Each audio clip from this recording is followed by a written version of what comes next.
Terima kasih, Ko Sentosa.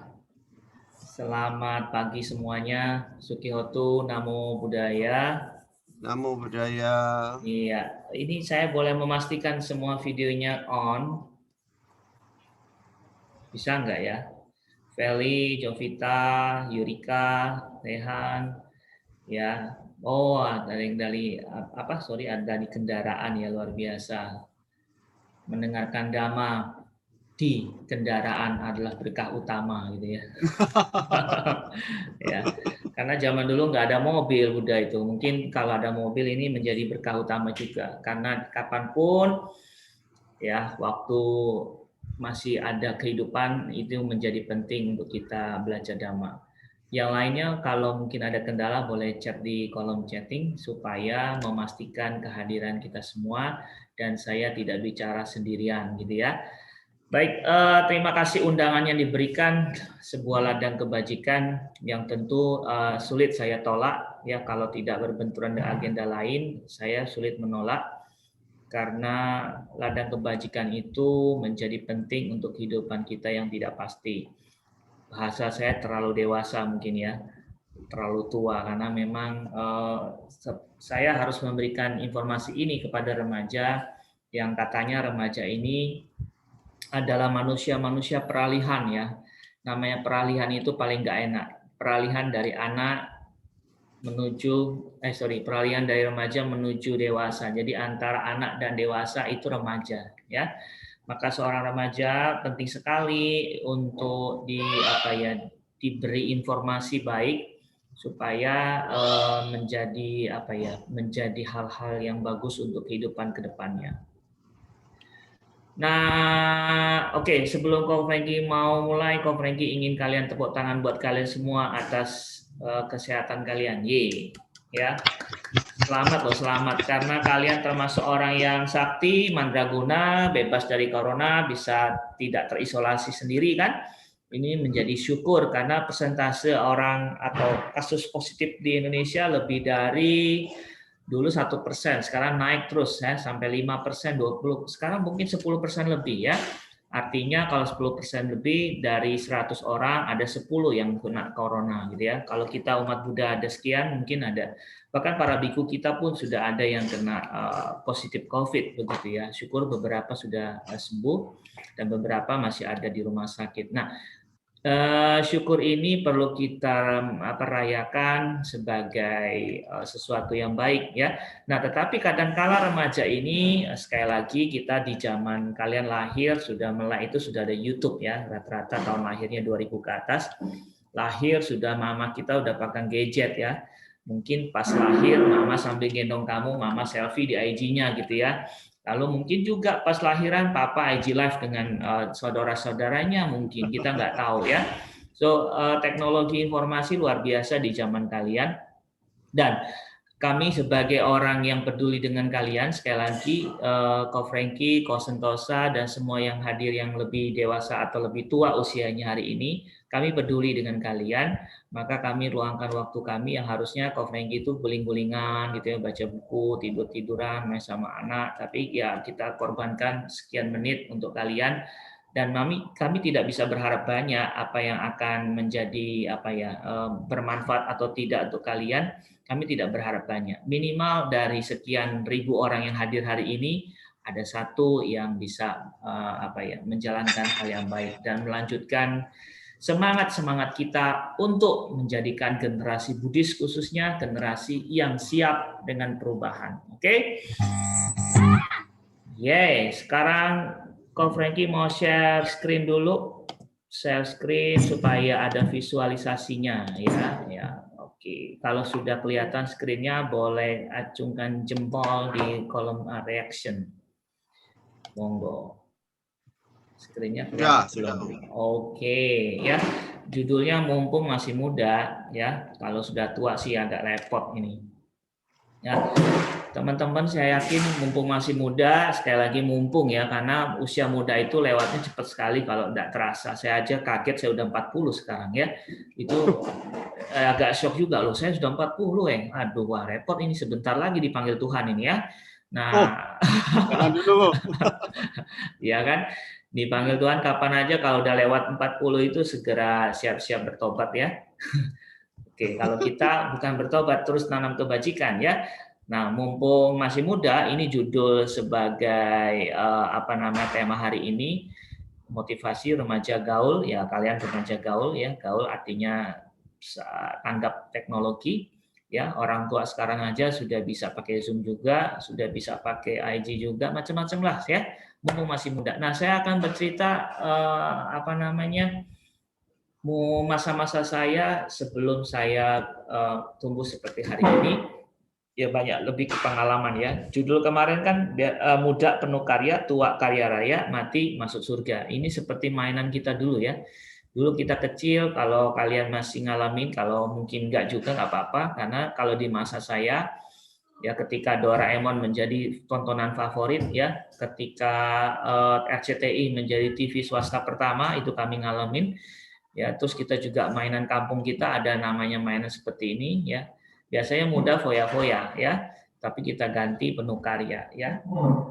Nah, penuh karya artinya ya aktif gitu ya, aktif dalam kegiatan kemasyarakatan sosial, aktif dalam kegiatan macam-macam. Oke, nah ini saya adalah lahir dari keluarga yang pas-pasan lah, pas banget, nggak di garis kemiskinan sih, mungkin di atas sedikit ya. Bisa dilihat foto saya terus krempeng gitu ya, rumah kontrakan waktu itu mama cuma bisa kontrak rumah, kemudian di situ ada satu bagian rumah itu ditutup berapa bagian pakai gorden gitu ya, tempelan di mana-mana, temboknya ya seperti itu buram ya. Persis kalau kalian lihat rumah yang ada di pinggir sungai gitu ya, cempang-cempong, rombeng gitu ya, tempelan di mana-mana, kabel-kabel di mana-mana, dan kabel itu saya sering lihat ya, di belakang saya tuh ada kabel, di atas saya itu kabel itu sering buat mainan tikus lewat gitu ya. Rumah bau pesing, bau tai tikus ya, terus apa itu yang sebelah kiri saya itu baju dilipat di situ ya.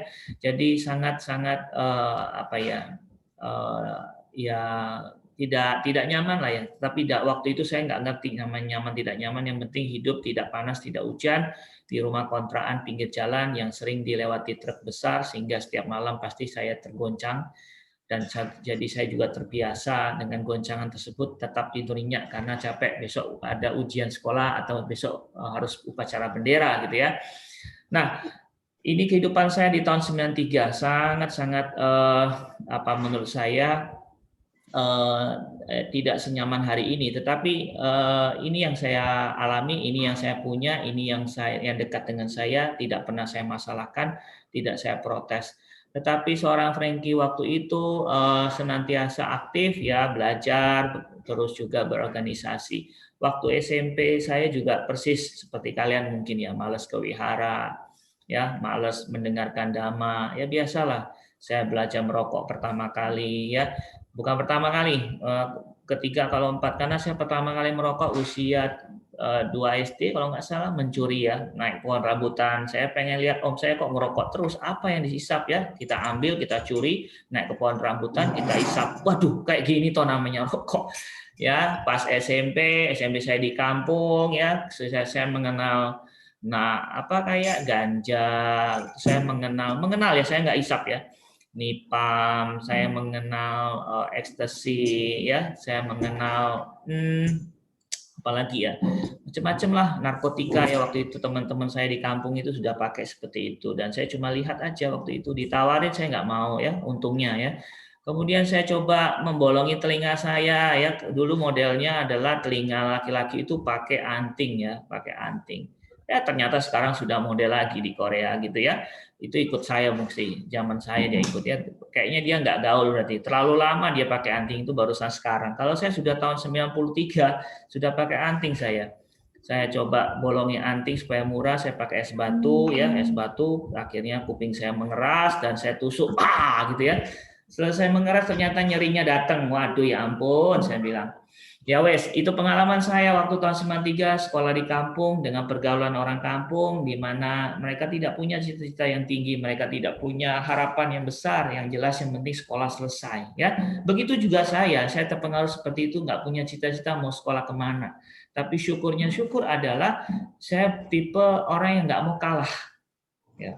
Nggak mau kalah dalam arti dalam pelajaran. Maka di kelas selalu usaha keras supaya berjuang dapat nilai bagus, dan syukur saya masuk SMA favorit di Bekasi waktu itu, walaupun negeri ya.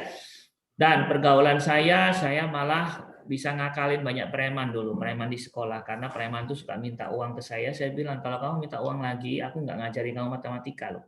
Akhirnya dia bertobat, nggak minta dengan saya karena dia takut matematika karena nggak bisa ngerjain. Saya bantu untuk ngajarin dia, dan saya tidak pernah memberi contekan ke dia walaupun dia minta. Saya bilang, saya kasih kamu racun ini, ya. Nah, sejak itu karena saya sudah mulai mengenal Buddha Dhamma, saya mengerti tentang karma, saya mengerti tentang Pancasila, maka saya berusaha keras. Walaupun saya dengar ceramah itu nggak sering, tetapi karena ada pelajaran agama Buddha, seperti sekarang ada guru agama Buddha, Ko Sentosa, itu luar biasa jasanya. Karena guru agama Buddha saya lah yang mengingatkan kita tentang ajaran-ajaran Buddha. Walaupun kita nggak ngerti apa itu karma, apa itu dampaknya, nggak ngerti. Karena pikiran kita kan nggak waras waktu remaja, ya sering nggak waras. Pengennya gaul gitu ya, gaul-gaul. Saya pernah naik truk terbuka, tidak ada pegangan, truk semen itu loh. Terus bawa batu, ketok-ketok ya. Terus kita ke tempat wisata, naik truk itu stop di tengah jalan, naik ke atasnya rame-rame dan segala macam. Wah, pokoknya gila. Untung saya nggak mati waktu itu ya. Iya, kalau banyak teman saya mati kelindes truk, mati. Kita ke sungai pernah berenang tanpa ada pengawasan, sungai itu ada arus, ada yang juga mati. Jadi untung saya nggak mati waktu itu. Makanya saya bilang untung banget ya. Tetapi yang jelas itulah remaja, nggak tahu diri, nggak tahu apa namanya masa depan, itu remaja, wajar banget. Tetapi ya kurang ajar juga, karena waktu itu orang tua saya juga sibuk semua. Ya, karena orang tua pas-pasan pendapatan, dia harus kerja dari pagi sampai malam, lembur gitu istilahnya di pabrik gitu ya, kerja pabrik. Maka pergaulan saya dengan anak pabrik yang lulusan SD aja sudah bisa kerja, sehingga saya nggak bisa banyak uang, maka saya harus kumpulin karet bekas bungkus nasi, saya kumpulin, saya jual, saya kumpulin bekas minuman teh sosro dulu kan, mereka suka minum buang sembarangan, saya kumpulin jadi pemulung. Akhirnya saya beli mobilan plastik dari uang-uang tersebut. Lalu bos-bos mama saya orang Taiwan nggak ngerti cara beli bir gitu ya. Saya beli bir loh. Bayangin umur saya waktu itu SD kelas 5 atau kelas 6, saya beli bir dibolehkan loh sama warung. Ya, karena waktu itu memang luar biasa, negara kita banyak nggak ada aturannya. Terus saya beli bir, saya terpaksa harus bohongin apa orang Taiwan itu dengan bahasa Mandarin saya yang terbatas ya. Dia beli bir, termasuk beli botolnya. Saya bilang botolnya harus dibeli juga. Akhirnya botol itu saya jual ya, karena dia nggak kepake ya saya jual. Jadi saya dapat untung dari jual bir dan jual botolnya. Lumayan saya kumpulkan untuk beli mobil-mobilan waktu itu, karena saya nggak pernah minta ke orang tua. Karena saya tahu mama saya, papa saya kerja, uang terbatas, untuk makan aja udah cukup ya. Untuk beli-beli lain saya jarang minta. Dari situlah saya terbiasa untuk menabung, mencari uang sendiri. Bahkan ini kebiasaan ini terbawa sampai SMA, kuliah. Saya sering ngumpulin anak-anak, kalau teman-teman nggak males fotokopi, tak kumpulin. Ya, siapa yang mau fotokopi, kumpulin. Nanti saya fotokopiin. Nah, saya kerjasama lah dengan tukang fotokopi. Ya, aku dikasih bonus ya, bonus 1-2 X lembar gitu kan. Saya dibonusin dan harga fotokopi saya naiknya lumayan cuan lagi kan gitu. Nah, itulah remaja saya sehingga saya bisa survive, punya cukup tabungan. Saya bisa waktu itu, zaman itu juga saya ingat saya ikut kerja jualan nomor dulu, nama SDSB ya. Itu legal oleh pemerintah, kita jual nomor setiap Rabu dan Jumat, dan nulisin angka, biasanya nulis angka, orang itu dapat kena gitu ya, nomor dapat hadiah, dia kasih kayak kasih hadiah kecil ya, kumpulin. Waktu itu saya senang sekali main Nintendo gitu ya, tapi nggak punya uang untuk beli, saya kumpulin uang sampai dapat, dan sampai hari ini alat itu masih ada, dan saya ingat tahun belinya ya, Juli tahun 96. Nah, dari situlah saya berangkat, dan saya tidak pernah mensia-siakan remaja saya, dan saya akhirnya bisa kuliah di Gadjah Mada, Universitas Negeri Gadjah Mada, salah satu universitas yang cukup besar di Indonesia dan juga cukup tua, serta menjadi sasaran anak-anak untuk sekolah di situ. Waktu itu saya kuliah cuman menghabiskan uang satu semester itu 250.000 saja. Tidak ada uang bangunan, tidak ada uang SKS ya. Jadi cukup murah sekali dan cukup bisa memadai orang tua untuk membiayai saya. Dan ketika saya masuk, saya sudah dipilih jadi ketua bidang pendidikan di keluarga mahasiswa Buddhis Universitas Gadjah Mada. Ada satu UKM. UKM itu unit kegiatan mahasiswa, dan kita diizinkan untuk mengadakan kegiatan Buddhis ya untuk mahasiswa Buddhis. Dan saya termasuk yang aktif, baru masuk udah jadi ketua bidang pendidikan. Lalu tahun kedua tahun 99 saya dipilih untuk jadi ketua ya.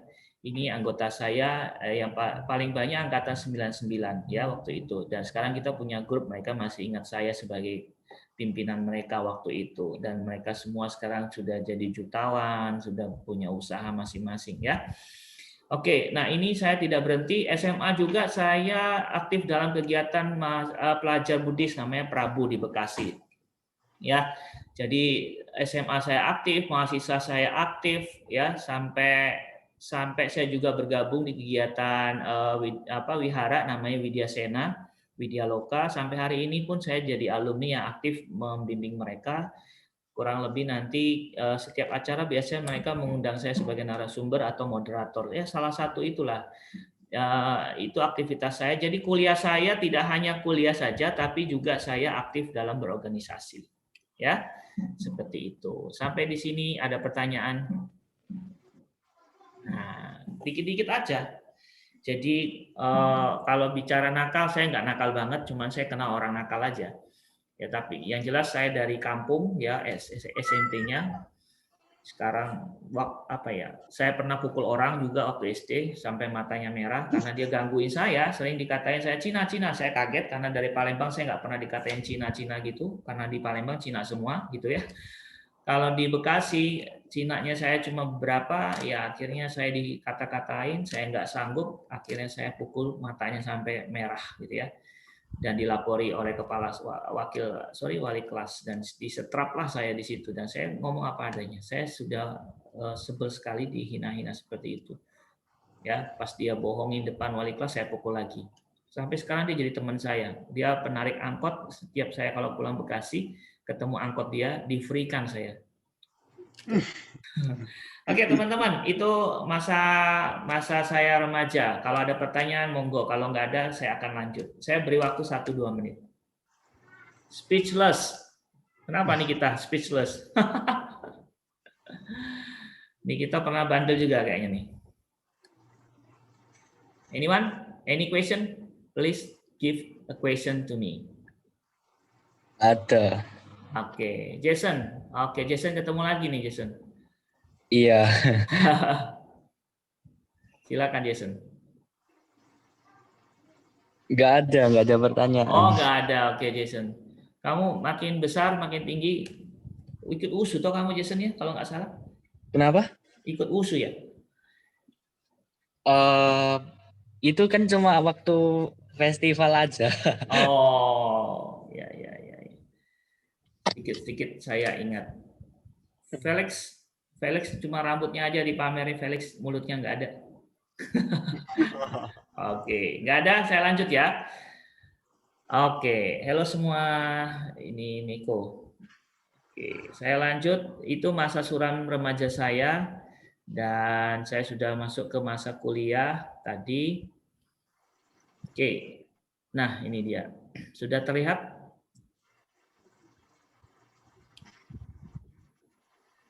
Oke, PowerPoint-nya sudah kelihatan lagi? Sudah? Belum? Sudah. Oke.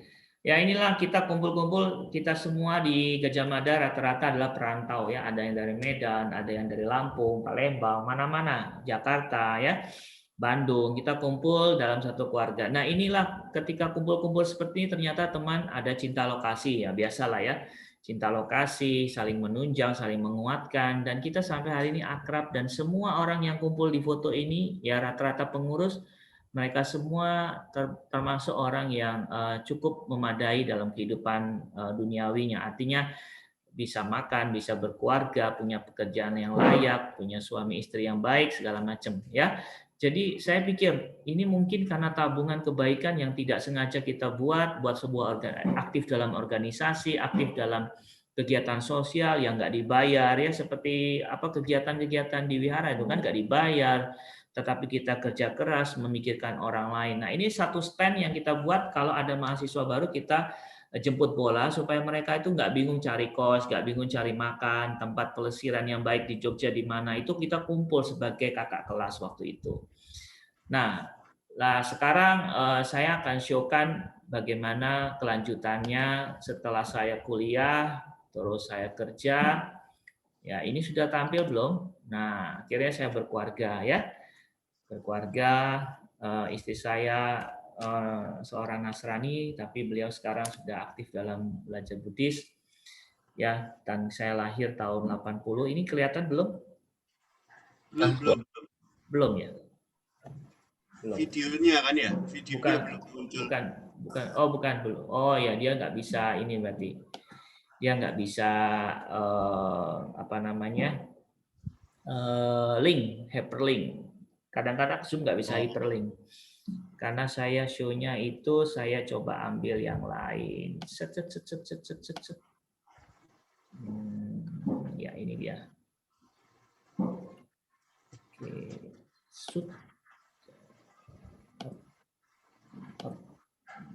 Ya, tunggu sebentar. Tunggu 2 hari ya. Nah, ini dia. Sebentar. Twing. Kelihatan? Masih hitam.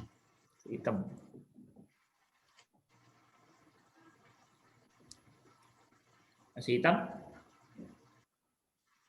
Putih. Mulai itu. Dari hitam, putih. Oke, kelihatan? Oke, ya ini keluarga sudah saya sekarang posisi saya waktu sudah berkeluarga, ini fotonya ya. Tapi saya punya moto ini, good is not enough if better is possible. Selalu berusaha, kadang-kala tapi kita sering gagal ya dalam berupaya. Tetapi ya sudahlah, gagal hari ini, besok bangkit lagi, gagal lagi, bangkit lagi, dan terus ya. Namanya juga umat awam ya. Terus yang paling penting kita mau belajar, ini saya akhirnya ambil S2 psikologi pendidikan, kemudian belajar hipnoterapi, belajar grafologi, dan belajar visiting ya. Untuk psikologinya saya lebih tertarik jadi ke psikologi, walaupun matematika saya masih saya ingat ya, dari pelajaran sampai kalkulus 1, 2, 3 masih oke lah. Kalkulus lanjut masih kalkulus lanjut 1, 2, karena saya sarjana matematika murni Gajah Mada. Sampai saya belajar satu bilangan yang nggak pernah kita kenal, namanya bilangan imajiner. Imajiner didapat ketika akar minus 1. Itu nggak bisa dijawab dalam kalkulator. Nah, bilangan imajiner menjawab. Dan ternyata bilangan imajiner dipakai untuk ruang antariksa. Ya. Nggak tahu kepentingannya gimana, pokoknya sudah lulus lah. Gitu ya.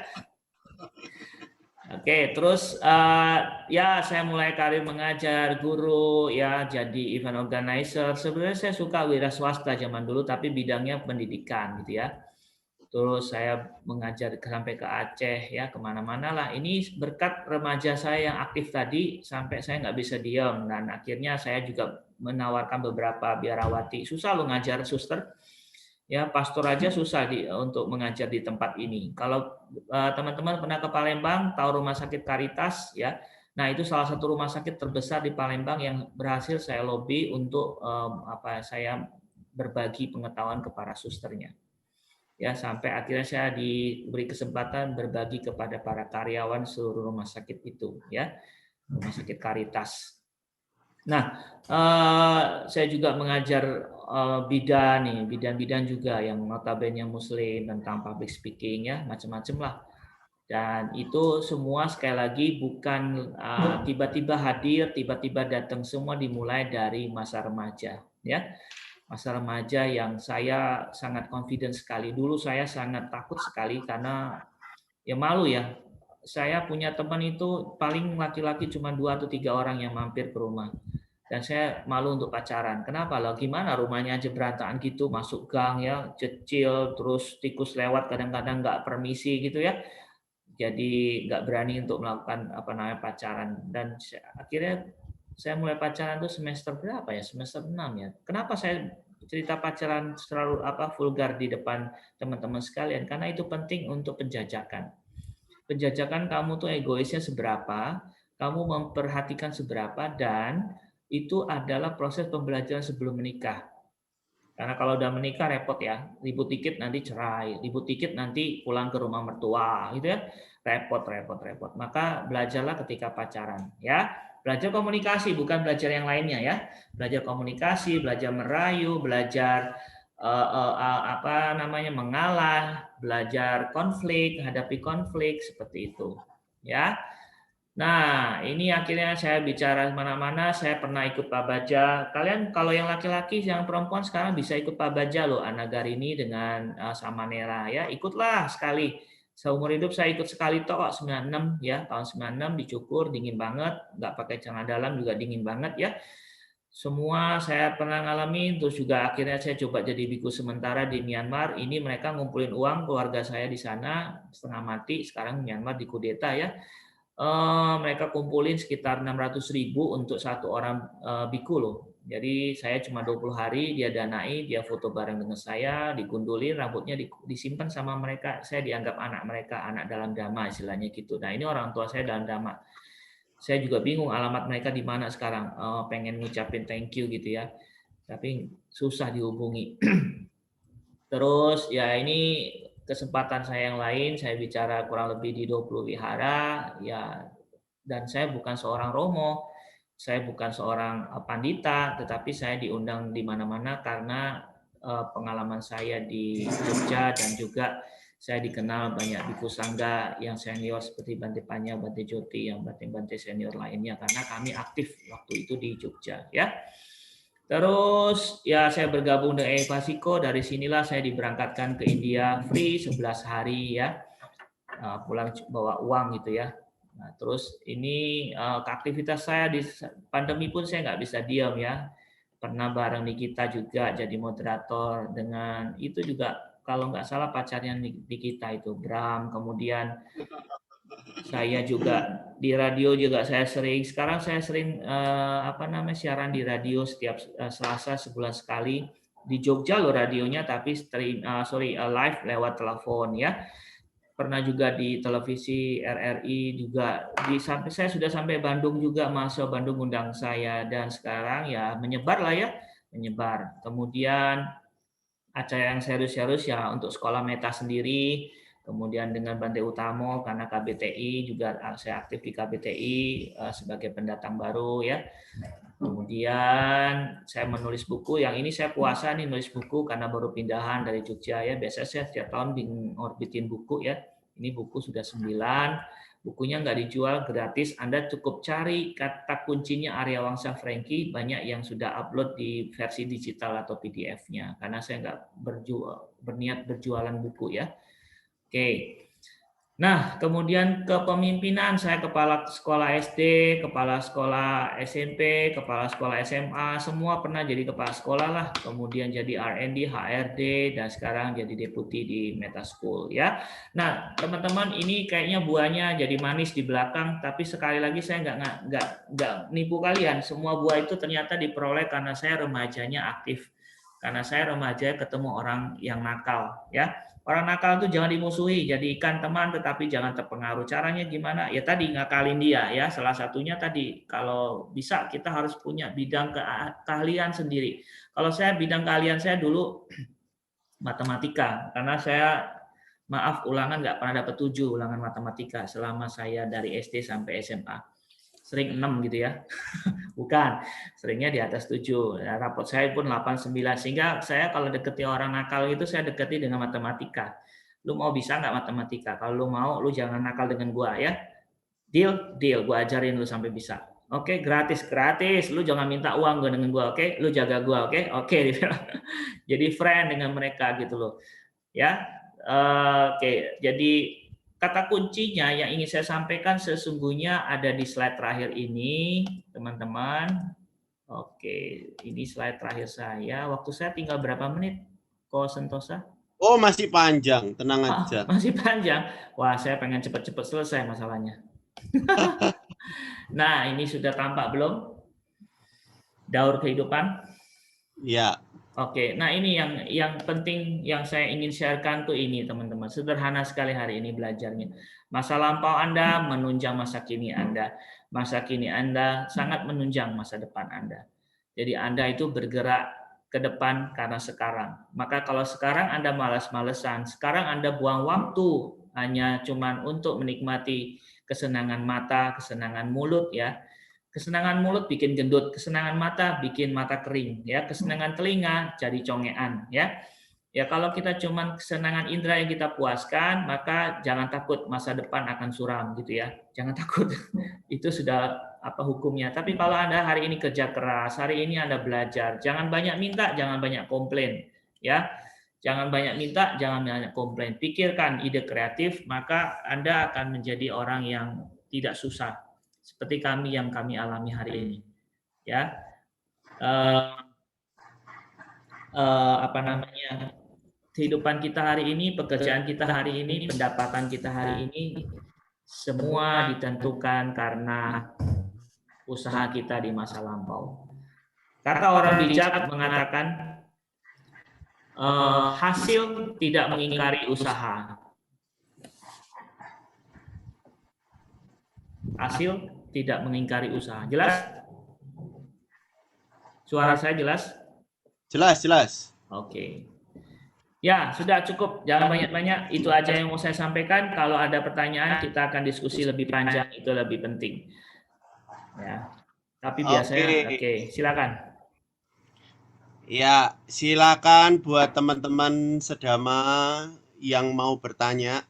Ya, ini kesempatan ya. Jadi kesempatan mengkorek-korek mengkorek-korek kehidupan masa lalu dari kuku kita yang gaul ini ya. Gaul dan stres gitu. Kuku Frankie ya. Apa yang kita bisa pelajari gitu ya. Ayo, monggo, monggo. Mumpung masih muda. Mumpung masih muda. Mumpung masih muda. Itu judulnya yang tadi ya. Iya. Iya. Ayo, silakan. Jason mungkin. Frankie mau tanya. Iya, monggo. Tadi nggak sempat kepikiran sih. Waktu Koko yang mukul sampai matanya merah itu bohongnya apa itu di depan guru? Ya, jadi pas laporan kan, Ko Franky bilang, ini loh ngatain aku dari awal aku masuk sampai sekarang. Makanya aku kesel, tak pukul gitu kan. Dia bilang, enggak, ini dia ini iseng gangguin aku cuman godain gimana, terus langsung pukul Pak. Wah, depan saya ngomongnya, Pak, tak balas lagi, tak pukul lagi. Karena saya nggak bisa banyak ngomong dulu, seringannya pakai gerakan kan, seperti itu. Jadi guru jadinya tahu, bahkan karena dia tahu saya juga orang yang serius belajarnya. Kalau yang teman saya itu kan nilainya merah semua, kalau saya nilainya ranking 1 ya, di sekolah negeri itu saya selalu ranking 1 ya. Orang ranking 1 mukul itu dimaafin loh, senang aja. Oh, tapi ya? iya karena dia rankingnya jelek sekali ya, nilainya aja nggak bagus kok. Nah, berarti kan nih orang punya, saya si ranking mukul itu berarti punya alasan kan gitu. Jadi guru udah ngerti kalau saya betul gitu kan. Ya udah saya dimaafkan, cuma suruh berdiri aja selesai. Saya ikuti konsekuensinya karena memukul memang betul tidak pas. Tetapi kalau nggak dipukul tidak ada tanda jasa sepertinya. Setelah itu dia berhenti, yang lainnya jadi khawatir. Dan SMA saya pernah dibully juga ya, karena SMA saya itu ya sekali lagi uang nggak banyak, di sekolah favorit itu negeri gitu ya, rata-rata bawa minimal sepeda ya, minimal ada yang sudah bawa mobil, gaya hidupnya luar biasa. Saya sering nggak jajan karena uang terbatas, saya simpen supaya kalau pas olahraga saya bisa jajan minum es ya. Karena apa? Pas olahraga perlu minum karena kalau nggak bisa. Nah, jadi saya simpan, dan kalau saya nggak jajan saya di dalam kelas aja kayak orang cupu gitu loh. Nah, tapi saya nggak orangnya nggak minderan, nggak. Saya aktif aja ngerjain PR, ngerjain apa supaya nanti pulang tinggal istirahat. Saya sering jalan kaki untuk dapat ongkos lebih murah. Saya jalan kaki kurang lebih mungkin 1 kilo kurang ya, 1 kilo kurang jalan kaki sering kali waktu SMA. Mau nggak mau saya nggak punya uang lebih. Nah, suatu ketika saya dibully, orangnya badannya 3 kali lebih besar waktu itu dengan saya. Sepatu saya, sepatu kayak apek-apek gitu kan, punyanya cuman itu, dibeli mama, ya dilempar-lempar sama dia. Saya ambil, dilempar-lempar. Terakhir saya angkat bangku. Oh, saya angkat bangku, saya angkat kursi kan. Saya angkat, kamu mas nggak kembalikan, saya lempar kursi ini ke mukamu. Tak gitu kan. Padahal badan saya kecil loh. Wah, sampai situ dia takut. Ternyata saya baru belajar. Ternyata badan kecil tuh nggak mempengaruhi untuk menghadapi orang besar. Yang paling penting nyali. Itu. Nyali itu kalau kuat, kalau besar, itu melebihi badan kita. Nah, saya angkat kursi, dia berhenti, dia takut saya lempar kursi, dia kasih sepatu saya dengan baik. Selanjutnya sekali lagi, dia jadi teman baik saya yang melindungi saya. Karena apa? Dia sudah tahu yang dihadapi itu bukan seorang anak kecil, yang badannya kecil gitu ya. Ya, anak kecil yang nyalinya besar. Nah, itu Jason. Jadi kalau kita sudah dibully terlalu berlebihan, kalian harus berani ambil power. Powernya nyali. Ya. Ya, pukul, kalau mau berani pukul ya pukullah wilayah yang tidak bikin cedera lah. Jangan sampai dia lumpuh ya, bahaya juga. Jangan pukul punggung, pantat, itu janganlah. Tempeleng aja lah, aman ya. Ya. Karena sekali-sekali kita harus buktikan nyali kita. Jangan sampai jadi korban bullying dari orang yang semena-mena. Ya, seperti itu. Ya, silakan yang lain. Ada pertanyaan lagi? Nadia mungkin? Oh, tidak ada. Kok, Oi. itu kalau gini kok, ada yang mikir, ya itu kan kehidupan zaman dulu, Betul. ya kan? Zaman sekarang nggak bisa kayak gitu, ya kan? Iya. Sekarang ini banyak medsos, Iya. ya. Lah, ini kan sudah jauh beda. Gimana? Iya. Kira-kira kalau seandainya Koko jadi posisi mereka di remaja sekarang ini, apa masih Gimana? tetap melakukan seperti yang kehidupan Koko waktu remaja dulu? Iya. Wah, menarik sekali pertanyaannya, sangat up to date. Kalau saya kan kudet ya, kurang update gitu ya. Ya, kalau sekarang kalian pertemanannya medsos virtual kadang, tapi selama medsos itu jaringannya biasanya internal, ya kalian tahu lah orang-orang friend kalian siapa. Cuman kalau saya sekarang aja punya teman di Facebook udah 3.000 lebih gitu ya. Saya juga bingung siapa aja itu ya 3.000 ya. Yang nongol ya beberapa aja, ribuan ya. Kita kadang-kadang nggak terlalu penting sekali. Tetapi yang jelas jangan pernah kalian itu di medsos itu mudah mengeluh atau menunjukkan perasaan atau selalu melo ya di medsos, itu sering diakali sama mereka yang jahat. Maka medsos kita harus medsos yang kreatif, medsos yang produktif. Kalau saya pikir, kalau saya jadi remaja kayak kalian, saya sudah punya subscriber yang kayak sekarang aja saya bikin YouTube, coba-coba belajar, mungkin kalian lebih ahli, tapi saya belajar. Bahkan terakhir saya belajar OBS Studio, saya nggak mau kalah dengan orang-orang yang sudah tahu. Apalagi sekarang YouTube luar biasa, banyak mengajarkan macam-macam. Ya dulu saya misalnya rumah waktu itu pelampung air rusak gitu ya, pelampung air rusak, air nggak bisa nyala karena otomatisnya rusak. Saya cari di YouTube loh, saya nggak cari tukang supaya lebih hemat. Maklum, pendapatan terbatas, ya kan? Enak sekali memang kalau punya pendapatan terbatas. Kalau berlebih kita tinggal tunjuk tangan, akhirnya kita lumpuh otaknya, ya, cuma bisa nunjuk. Tapi kalau terbatas, saya akhirnya cari YouTube, saya pelajari kelistrikan. Gimana toh kalau listrik pelampung itu mati? Oh, di bypass, dia bilang. Oh, saya lihat bypassnya gimana. Saya matikan semua listrik. Saya tes dulu sampai takut setrum. Saya pegang dikit-dikit itu kabel listrik. Oh, nggak kesetrum nih, aman. Lalu saya sambungkan bypass, nyalalah airnya. Nah, kayak gitu. Kalau saya zaman seperti kalian, saya akan memanfaatkan optimal media sosial untuk branding ya, branding diri saya. Saya mau jadi misalnya brandingnya apa? Saya ingin branding seorang yang gigih misalnya gitu. Ya tunjukkan aktivitasmu yang gigih atau kamu ambil gambar-gambar, video-video apa sesuatu yang gigih. Jadi kalau orang masuk ke medsosmu, oh ini tipe gigih gitu ya, tekun. Ambil yang positif, why not ya. Kalau Anda berteman pun sekali dengan pemakai narkoba segala macam, ya berteman tidak apa-apa. Ya, tapi kalau kalian nggak kuat, jangan sampai kalian malah terjerumus. Karena teman saya ada, ya terjerumus seperti itu. Pengennya menyadari orang, tapi ternyata dia yang disadari untuk pakai narkoba. Kualik toh. Nah itu. Jadi punya ciri khas lah. Jadi remaja yang jangan remaja standar. Remaja standar itu apa? Remaja standar itu moody ya, mut-mutan, terus kalau lagi kesel dipajang lah di medsos. Aduh gimana ya, PR-nya banyak, ngeluh banyak kan, ngeluh di medsos, ngapain ya, terlalu kurang. Tetapi sekali lagi semua orang berproses ya. Tidak bisa kita samakan Anda dengan saya dengan Anda, nggak bisa. Anda berproses. Tapi nikmatilah proses itu ya, jangan sampai kecemplung. Kalau sudah mulai kecemplung ya teriak minta tolong, itu penting. Ya jangan pernah nggak minta tolong loh kalau sudah mau kecemplung ya.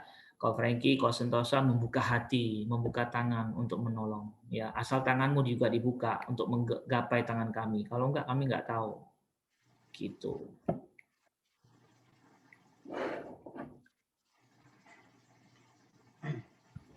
Trennya medsos memang begitu ya, tapi itu ya. Ya, karena nggak ada tempat untuk mengadu. Ya, kuncinya manusia itu kan mencari perhatian, teman-teman. Kenapa kalian potong rambut begitu? Kenapa milih frame kacamata seperti itu? Kenapa eyeshadow-nya demikian? Kenapa bajunya pilih seperti itu? Kenapa rambutnya dipanjangin atau dipendekin seperti itu? Semua endingnya ya please look at me gitu loh. Lihat saya, perhatikan saya. Nah, medsos salah satu bagian yang sangat luar biasa kan. Dahulu kala sejarahnya Facebook itu pun kan itu di kalangan di kalangan mahasiswa waktu itu, si Marknya masih mahasiswa, dia bikin satu namanya kayak buku kayak buku kenangan gitu kan. Orang pengen mengenang masa lalu gitu ya. Kayak pertemuan alumni itu kan sering terjadi ya. Kenapa pertemuan alumni sering terjadi? Yang datang siapa? Tanya. Yang datang yang pasti merasa sudah hebat sekarang. Yang merasa nggak hebat, nggak datang, malu nanti dibully di sana. Kayak gitu-gitulah. Jadi banyak kan medsos dipakai cuman untuk melengkapi rasa ruang kosong yang tidak dia dapat di rumah. Itu sih. Di rumah saya bilang sekali lagi, dan kalian saya yakin di rumah belum tentu keluarganya harmonis, belum tentu papa mama punya waktu untuk kalian ya, maka kalian harus berjuang, jangan minta. Sekali lagi prinsipnya ada dua, jangan minta, jangan komplain, dah itu aja ya. Jadi otakmu bekerja lebih, jadi kreatif. Saya mulai jualan, saya ingat saya cerita ke anak saya, tapi itu mulai jualan dulu umur 2 SD. Waktu itu ama kasih uang 500 rupiah, tapi beliin balon. Balonnya itu banyak. Yang kalau balon itu balon yang ditiup tuh gelembung itu loh. Itu kan dikulitin di baju nih, kulitin ada bajunya, mengulitin tubnya si balon, ya kan. Nah di balik kulitnya ada nomor undian. Nah saya jualan itu dulu. Karena saya lihat 500 lumayan besar waktu itu. Saya bilang daripada saya pakai sendiri saya jual aja. Saya untung 700. Maksudnya dapat 700, untungnya 200 dan dapat hadiah piring besar, karena piring besar ternyata buat si bandar. Nggak ada nomor yang punya nomor itu. Saya jadi ngerti, ngono toh. Untung nih jualannya. Nah, itu. Yang sedotannya kuning gitu ya, kayak. Iya, sedotannya kuning. Zaman kalian sudah nggak ada. Oh, masih ada kok. Masih ya? Masih ada. Oh ya wis. Dulu kelihatannya gede ya, sekarang kok kelihatannya kecil gitu. Si L juga suka anakku tiup gitu. Gitu ya. Ya Feli mungkin kok kelihatannya wajah-wajah penuh tanya gitu, Fel. Ya Fel. Feli lagi di planet lain. Ya.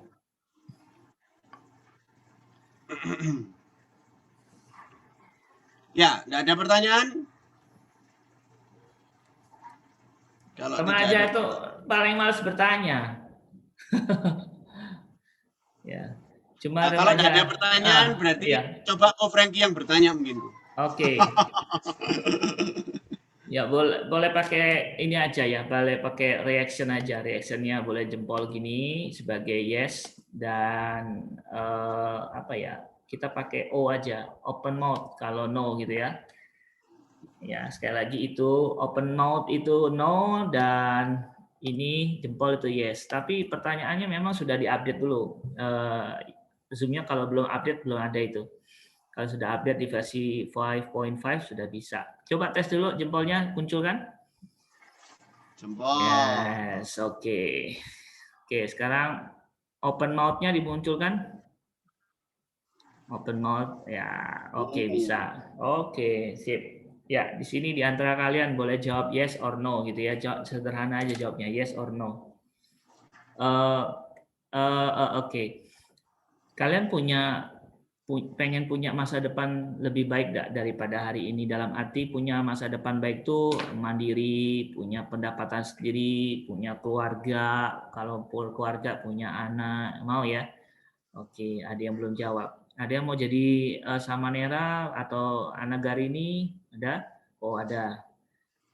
Oke, Nadia mau ya? Nadia mau jadi Anagarini? Oke, apa-apa, bagus.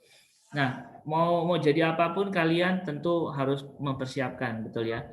Oke, sekarang siapa yang punya kendala dalam bidang akademis? Pelajaran, nilai-nilai pelajaran tuh sering merosot. Artinya nggak suka akademis, susah. Pelajaran tuh ngapo iki, pelajaran ngapalin benua dulu saya nyontek kok ulangan geografi. Aduh. Ngapalinya ibunya jelasin cepet, kalian baca aja gini, besok ulangan. Hah? Ya sudah ulangan, terima, terus mulai belajar ngepek. Oh ya, oke, susah ya. Banyak juga yang susah dengan akademis, tidak apa-apa, lewati aja karena itu menjadi bagian sejarah di Indonesia. Oke. Nah, kalau bagian kalian yang nggak suka dengan akademis, ya kalian punya PR, ya non akademis kalian apa? Kembangkan di situ. Kalau kalian suka nyanyi, kalian suka gerak fisik, gerak olah suara, atau kalian suka membuat sesuatu, ya. Saat ini rumah belajar kita nggak harus tanya orang, ya, bisa tanya Google, tanya YouTube. Ya. Saya punya rencana mau belajar misalnya menanam tanaman jadi bonsai gitu ya. Saya lihat YouTube dulu, tapi belum waktunya memang sekarang. Tapi saya sudah beberapa channel saya sudah subscribe untuk biar tahu kalau dia update tentang bonsai seperti apa. Ya, karena saya lihat nanam bonsai itu menyenangkan dan ternyata panennya usaha 3 bulan panennya bisa luar biasa. Modal mungkin puluhan ribu, jualnya bisa jutaan loh. Ya, itu tanaman bonsai. Loh, kok bisa kok Franky masih ada kerjaan gini-gini lah, iya masih ada waktu kan, kita manfaatkan.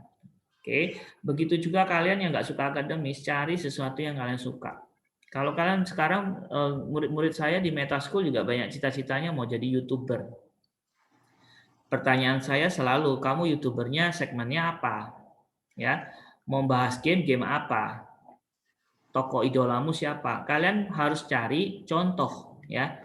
Carilah contoh idola yang sudah sukses. Misal kalau nyanyi, cari idolamu yang sukses nyanyi siapa. Lihat dia. Minimal pakai prinsip ATM yang pernah saya share. Amati, tiru, dan modifikasi.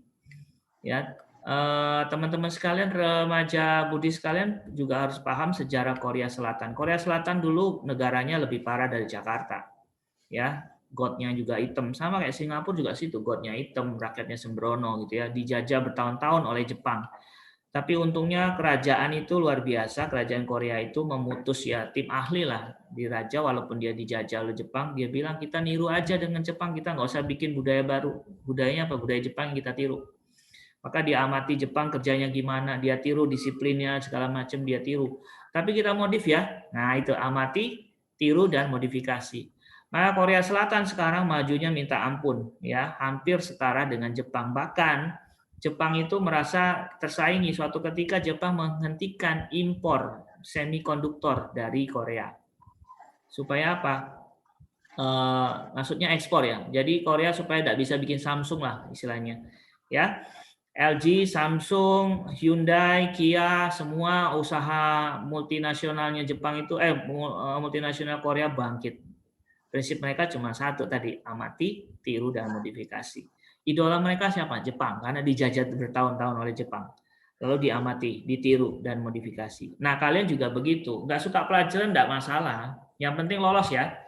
Kalau Mister ngajarin, Mister lagi, Ko Franky kalau ngajarin murid, dulu jadi kepala sekolah, ngadepin anak nakal sering sekali. Ini memang tugas Mister, Mister lagi, Ko Franky, paling suka dengan anak-anak nakal yang galau. Paling suka. Anak yang pernah share video porno, wah itu teman saya. Anak-anak yang nge-vape, ya ngumpet-ngumpet nge-vape itu teman saya. Ngebut-ngebutan brutal nggak pakai helm itu teman saya, ya. Terus anak-anak yang suka bully orang lain sampai minum bir, minuman beralkohol di SMP itu teman saya. Sekarang sudah tidak sekolah tempat saya karena saya keluarkan karena nggak berubah. Tapi dia datang waktu dia sudah kuliah, dia datang, Mr. Franky, woi masih ingat ya? Kamu nggak benci dengan saya? Enggak, saya malah bersyukur dengan Mr. Franky. Kenapa? Mr. Franky keluarin saya jadi berkaca dan ingat tahu diri. Jadi oh bagus, untung saya keluarin ya. Coba kalau nggak saya keluarin ya. Nah dari mereka saya belajar. Belajar apa? Belajar bagaimana remaja galau itu harus didampingi, ya. Didampingi, terus diberi asupan, ya. Nah, kalau kalian tidak senakal mereka, berarti kalian sebenarnya bisa lebih dari mereka. Ingat, jangan jadi remaja rata-rata. Remaja rata-rata itu apa? Mau jajan, minta ke sana, minta ditemani. Mau ngomong, malu-malu, ya. Mau tanya, aduh nggak kepikir, nggak usah lah, dengerin aja. Itu remaja rata-rata. Ya kalau kita hidupnya rata-rata, masa depannya juga rata-rata. Jangan punya mimpi yang tinggi kalau gitu. Kenapa? Ya biasa aja. Nanti kalau di kerjaan ya sudahlah rata-rata.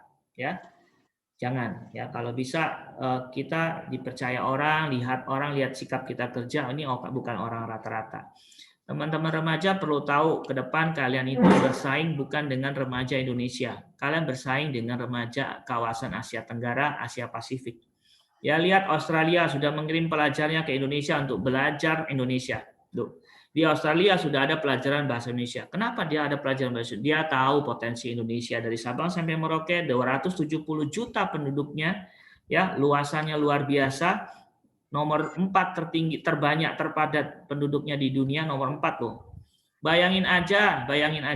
Anda untung Rp1 aja untuk orang Indonesia 270 juta, Anda untung Rp1 aja, Anda sudah dapat per belanja 270 juta satu hari.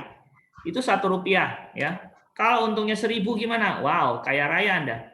Ya. Maka Australia melihat Indonesia potensi, dia belajar bahasa Indonesia. Bahkan dia mengirim SMA-nya kerjasama dengan SMA beberapa sekolah untuk mereka berlatih tentang budaya Indonesia. Ya, bagaimana generasi muda Indonesia kalau nggak siap, ya manajer kalian nanti orang asing, kalian cuma jadi stafnya. Beberapa hotel bintang 5 Anda boleh datangi, boleh cross check omongan Ko Franky. Berapa bintang 5 hotel di Surabaya, di kota besar manapun, manajernya orang asing, teman-teman, bukan orang Indonesia. Kenapa? Karena orang asing itu secara sertifikat, secara standar kerja memenuhi standar yang diminta. Tetapi orang Indonesia belum. Ya, kita ekspornya tenaga kerja Indonesia, yang diekspor adalah pembantu. Betul? Kita mengekspor ke Malaysia, ke Arab, ke Korea, ke Hong Kong, ke Taiwan, itu pembantu yang kita ekspor lebih banyak. Tapi negara-negara itu ekspor tenaga kerjanya levelnya manajer. Artinya apa? Satu manajer mungkin sama dengan 100 pembantu devisanya. Ya. Jadi kalau kita mau dapat devisa untuk satu manajer, kita harus kirim 100 pembantu. Artinya apa? Negara kita takkan terseok-seok. Kenapa? Lah harus ngirim banyak orang supaya devisanya banyak. Nah, negara mereka kirim sedikit aja udah dapat devisa banyak. Ya. Kenapa semuanya bisa begitu? Karena kita pendidikannya rendah. Kenapa pendidikan kita rendah? Karena kita tidak diajari cara belajar. Kita cuma diajari cara ngapalin, ya, ulangan. Besok kumpulin, ya. Tugas yang penting selesai. Terserah isinya apa, nanti selesai. Suruh gambar gunung, gambar aja. Gunung dikumpulkan semuanya sama, ya. Coba sekarang tutup mata gambar gunung, ya. Pernah Ko Franky tes kan? Gunungnya sama, ada 2 gunung, ada jalan di depannya, ya, ada sawah di kiri kanan, ada awan di kiri di atas gunung, ada matahari di tengah, ya nggak?